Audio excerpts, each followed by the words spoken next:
This ebony table clock, which stands about 15 inches high and dates to around 1678, is by Joseph Knibb, who is rightly regarded as one of England's greatest clockmakers.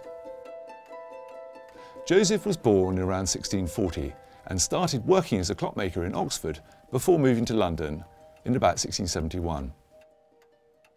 Joseph's style of table clocks can be classified into three different phases: phases 1, 2 and 3, of which this is a quintessential example of a phase 1 table clock.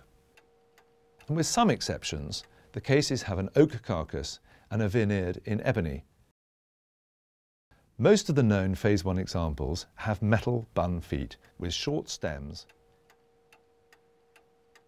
The front door is often embellished with elaborate gilt-brass escutcheons, just like the ones on this example, and the top rail is always set with a silk-backed pierced ebony fret to allow the sound of the hour bells to be heard. Joseph's phase 1 movements were larger and generally much more impressive than his subsequent phase 2 and 3 creations, but the general construction of his movements right the way from phase 1 to phase 3 was always of exceptional quality.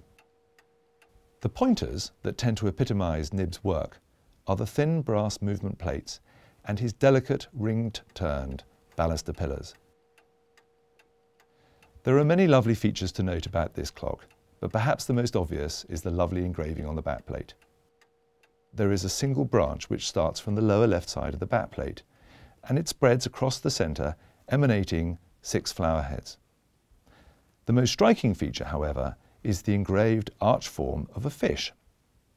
These highly distinctive fish engravings only appear on about 5 of Knibb's phase 1 clocks, and all the current reference books refer to them as dolphins.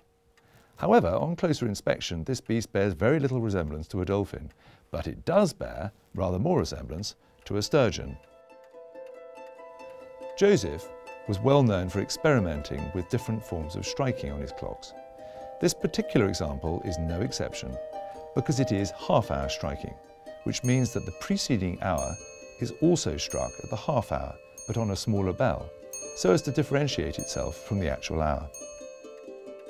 Only about 20 of Joseph's phase 1 table clocks survive to this day, so they are rightly classified as extremely rare.